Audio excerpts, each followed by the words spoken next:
Hello students, welcome back to YouTube channel study मैनन।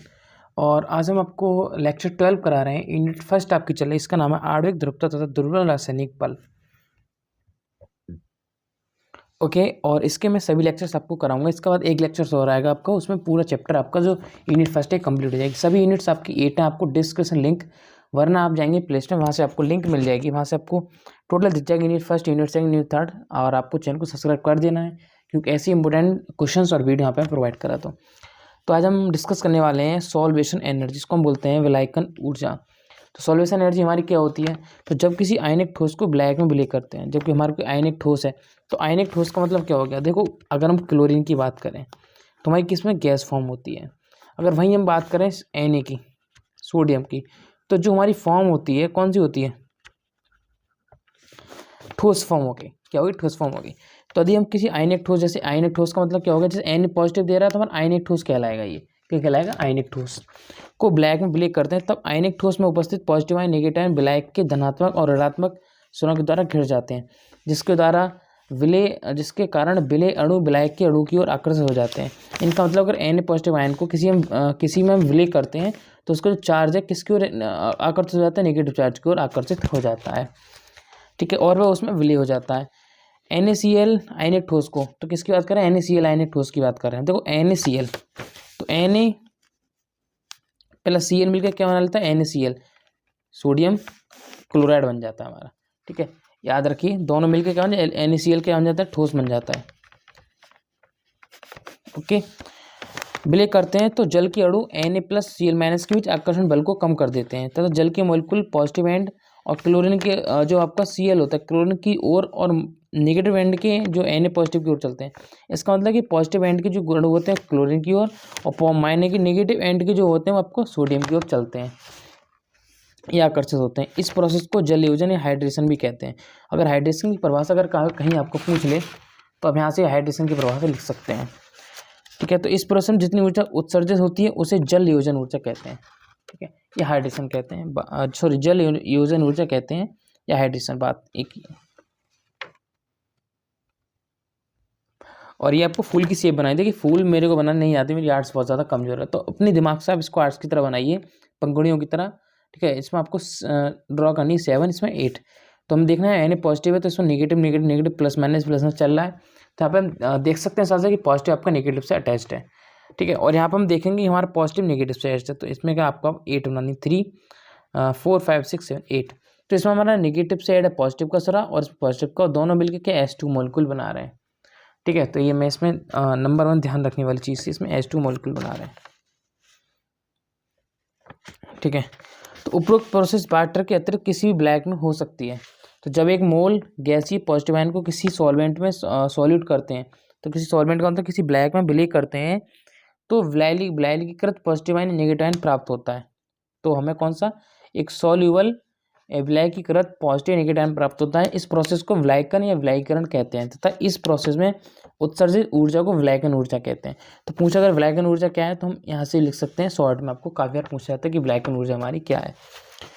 विलायकन ऊर्जा को, जल एनर्जी ऊर्जा को निम्न गणितीय सूत्र द्वारा प्रकलित किया सकता है। तो सूत्र हमारा डेल्टा एच वाई बराबर -Z²/2R0 1 - 1/d। ठीक है, तो ये इंपॉर्टेंट है। ये क्वेश्चन आपका पूछा जाता है कि इसमें बहुविकल्पिक क्वेश्चन आपके पूछेंगे, वहाँ पूछ लेंगे, या जलयोजन ऊर्जा का सूत्र क्या होता है, तो आपको सिर्फ सूत्र लिख के वहाँ पे आ जाना है। देन हमारा कि विलायकन ऊर्जा पर प्रभाव डालने वाले कारक। तो हमारी विलायकन ऊर्जा है हमारी, तो उस पर कौन कौन से कारक प्रभाव डालते हैं, ये आपका अलग से शॉर्ट में पूछा सकता है शॉर्ट क्वेश्चंस में। ये आपको पूरा जो लॉन्ग क्वेश्चन आप देखेंगे विलायकन ऊर्जा के ऊपर, तो उसमें आपको मेंशन करना है, मतलब पूरा लिखना है। ठीक है, तो फर्स्ट हेडिंग रेडियस आयंस। तो आयन की रेडियस जितनी छोटी होती है, सॉल्यूशन एनर्जी का मान उतना ही अधिक होता है। तो याद रखिए ट्रिक से कि जितनी, अब इसका अपोजिट चलता है, आयन की रेडियस जितनी छोटी होगी सॉल्यूशन का मान उतनी अधिक होगा। टेम्परेचर बढ़ाने पर सॉल्वेशन एनर्जी का मान कम होता है। थर्ड लिखेंगे इफेक्टिव न्यूक्लियर चार्ज, प्रभावी नाभिकीय आवेश। यदि दो पॉजिटिव आयन की रेडियस समान है, तो जिस पॉजिटिव आयन पर प्रभावी नाभिकीय आवेश अधिक होगा उसकी सॉल्यूशन एनर्जी अधिक होगी। इसका मानना है कि रेडियस समान है, मान लो कि दो पॉजिटिव आयन की रेडियस समान है, लेकिन उसके जो पॉजिटिव आयन का प्रभावी नाभिकीय आवेश है Ag पॉजिटिव है। ठीक है, यहाँ पे आपका पोटेंशियल पॉजिटिव है। अंतर क्या है दोनों में? अंतर को यहाँ पे आपको समझना है। जैसे आपका पोटेशियम हो गया और आपका Ag हो गया, तो जिस पे जो नाभिकीय आवेश बल लग रहा है वो किस पे पॉजिटिव, इस पे ज़्यादा लग रहा है के की अपेक्षा। ठीक है, तो हमारी जो सॉल्यूशन एनर्जी किस पर अधिक होगी, हमारी नाभिकीय आवेश जिस पे ज़्यादा होगा। फोर्थ हमारा latest energy of crystal, crystal की जालक ऊर्जा। तो क्रिस्टल की लेटेस्ट एनर्जी का मान जितना कम होगा वह क्रिस्टल उतना ही अधिक विलय होगा, अर्थात सॉल्यूशन एनर्जी का मान उतना ही अधिक होगा। तो क्रिस्टल की जो जालक ऊर्जा है वो क्या है कि क्रिस्टल की लेटेस्ट एनर्जी है, क्रिस्टल की लेटेस्ट जालक ऊर्जा का मान जितना कम होगा वह क्रिस्टल उतना ही अधिक विलय होगा, अर्थात सॉल्यूशन एनर्जी का मान उतना ही अधिक होगा। ठीक है, नेक्स्ट हमारा लेटेस्ट एनर्जी, जालक ऊर्जा हमारी क्या होती है। तो पहले जालक ऊर्जा को डिस्कस करते हैं। ये भी क्या है आपका इंपॉर्टेंट टॉपिक है, जालक ऊर्जा क्या होती है आपकी। तो लेटेस्ट एनर्जी, तो आयनिक कंपाउंड्स का निर्माण पॉजिटिव नेगेटिव आयन के संयोजन के द्वारा होता है। मतलब आयन कंपाउंड्स आपके, जैसे आपको NaCl हो गया, तो हमारा Na के यहाँ पे पॉजिटिव यूज है, Cl नेगेटिव यूज है, तो हमारा किसका पॉजिटिव और नेगेटिव का क्या हुआ, संयोजन हुआ है। क्या हुआ है, संयोजन हुआ है यहाँ पे। तो इसका मतलब कि आयनिक कंपाउंड्स का निर्माण पॉजिटिव नेगेटिव आयन के संयोजन के द्वारा होता है, तथा जब धनायन तथा ऋणायन को अनंत दूरी से एक दूसरे के समीप लाते हैं तो उनके बीच अट्रैक्शन या डिस्ट्रैक्शन, आकर्षण या प्रतिकर्षण बल कार्य करता है, तथा अट्रैक्शन फोर्स का मान प्रतिकर्षण बल से अधिक होता है। ठीक है, जिसके परिणाम स्वरूप स्थित ऊर्जा कम हो जाती है। तो देखो यहाँ पर राइटिंग थोड़ा गड़बड़ है, क्योंकि स्पीड से आपको लिखा है, क्योंकि स्पीड से आपका ये जो unit first second third fourth सब कंप्लीट करानी है मुझे। ठीक है, जिसके परिणामस्वरूप स्थिर ऊर्जा कम हो जाती है और स्टेबिलिटी क्या है, बढ़ती जाती है, तथा अंत में आयनिक कंपाउंड का निर्माण होता है। इस प्रकार जितनी ऊर्जा उत्सर्जित होगी उसे लेटेस्ट एनर्जी कहते हैं। तो हम क्या करते हैं, अगर पॉजिटिव आयन की जब हम निर्माण कर रहे हैं तो उसकी जो टोटल एनर्जी इक्विवेलेंट होगा वो हमारा क्या होगी, लेटेस्ट एनर्जी होगी। ठीक है, तो इसको याद रख सकते हैं, वरना आपको याद नहीं समझ में आ रहा है ये वाला टॉपिक, तो आप नीचे वाली परिभाषा याद रखते हैं जो कि मैंने आपको सरल से लिखवाई, थोड़ी लैंग्वेज लो कर दी है। तो जब एक मोल आयनिक ठोस को, याद रखिए, जब एक मोल आयनिक ठोस को उसकी अवयवी आयंस में अर्थात पॉजिटिव नेगेटिव आयन में विभाजित करते हैं, दोबारा ध्यान दिए कि जब एक मोल आयनिक ठोस को उसकी अवयवी आयंस में अर्थात पॉजिटिव या नेगेटिव आयंस में वियोजित करते हैं तो जितनी ऊर्जा की आवश्यकता होती है तो उस आयनिक कंपाउंड की लेटेस्ट एनर्जी कहते हैं। ठीक है, तो आपको क्लियर हो कि लेटेस्ट एनर्जी कितने कहते हैं। जैसे मान लो हमने mx ले लिया, हमारा क्या सॉलिड फॉर्म में है, और पहले लेटेस्ट एनर्जी हमने केस में ऐड कर दी यूनिट, तो हमारा क्या होगा, दोनों की गैसीय डिस्टेंस प्राप्त होती है।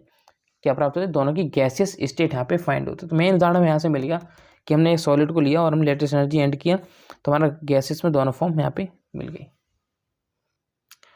अब आपका कैलकुलेशन ऑफ लेटेस्ट एनर्जी का कैलकुलेशन किस प्रकार करेंगे। तो जालक ऊर्जा का मान निम्न दो विधियों के द्वारा ज्ञात कर सकते हैं। ठीक है, तो विधि हमारी कौन कौन सी, एक तो आपकी प्रयोग विधि होगी और आपकी थियोरेटिकल विधि होगी। तो फर्स्ट टाइम अगर आपको पूछा जा रहा है कि कंडीशन ऑफ लेटेस्ट एनर्जी में कैलकुलेशन ऑफ लेटेस्ट एनर्जी में आपको कैसे इसकी विधियां सेंड करनी है, अगर आपको शॉर्ट में पूछा जा रहा है कि इसकी विधियां बताइए तो आपको दो विधि लिखवाऊंगा, वो लिख के आनी है, वरना आपको सैद्धांतिक विधि या प्रायोगिक विधि दोनों में से आपको एक नाम से पूछ लेगा। तो वॉन लैंडे इक्वेशन की सहायता से किसी क्रिस्टलीय कंपाउंड की लेटेस्ट एनर्जी की गणना निम्न इक्वेशन से की जा सकती है। इक्वेशन आपकी होती है E0 बराबर माइनस के n सफिक्स में A square Z1 Z2 upon R0 square 1 minus 1 upon n। तो ये जो फॉर्मूला ये भी आपको इंपॉर्टेंट रखना है, क्योंकि काफ़ी मतलब पूछ लेता है कि आपको सैद्धांतिक विधि का फॉर्मूला बताइए, या आपको पूछ लेगा इंपोर्टेंट्स में वही क्वेश्चन में, तो दोनों तरीके से इसको आपको याद रखना है। ठीक है, तो यहाँ पर जो चीज़ें हैं आपकी n जो अवोगाद्रो संख्या होती है इसका मान होता है 6.023 × 10⁻23। ठीक है, ये आप इसलिए लिखेंगे, अगर इसको हेयर को लिख के चलते हैं तो आपको दो प्रॉफिट मिलते हैं, एक तो आपको चीज़ें याद हो जाती हैं, दूसरा आपको इसलिए लिख के आएंगे तो एग्जामिनर को इंप्रेशन बहुत ज़्यादा आपको चाहता है। ठीक है, दोनों चीज़ आपको वहाँ पे मेंशन करनी है। ए बराबर आपका कांस्टेंट हो गया, इसको मेल्डो कांस्टेंट बोलते हैं। ई आपका इलेक्ट्रॉन चार्ज हो गया, जेड आपका नंबर ऑफ चार्ज हो गया, स्मॉल एन आपका वॉन स्थिरांक हो गया, small R Y intermolecular distance आपकी हो गई। ठीक है, तो इतना जो था आपको सैद्धांतिक विधि में समझना था। फिर आती है आपकी प्रायोगिक विधि, एक्सपेरिमेंटल मेथड। ये क्या होता है समझिए। तो लेटेस्ट एनर्जी ज्ञात करने कोई प्रत्यक्ष डायरेक्ट प्रायोगिक विधि नहीं है, तथा इसका मान वॉन हेवर साइकिल, आगे आपको टॉपिक कराऊंगा, वॉन हेवर साइकिल जो इंपोर्टेंट है, की सहायता से ज्ञात किया जा सकता है। जैसे माइनस डेल एच एफ बराबर प्लस एस प्लस आई प्लस 1/2d माइनस ए माइनस का ई सफिक्स में ए माइनस का U0। तो एच एफ हमारा संभवन ऊर्जा हो गया, टी आपका आयन ऊर्जा हो गया, डी आपका विजन ऊर्जा हो गई, इलेक्ट्रॉन बंध आपकी बंधता हो गई, और आपकी लेटेस्ट एनर्जी हो गई। ठीक है, और अगर लेक्चर 13 की लिंक आपको डिस्क्रिप्शन में मिल जाएगी, और आपको चैनल को प्लीज़ लाइक और सब्सक्राइब जरूर करके जाना है।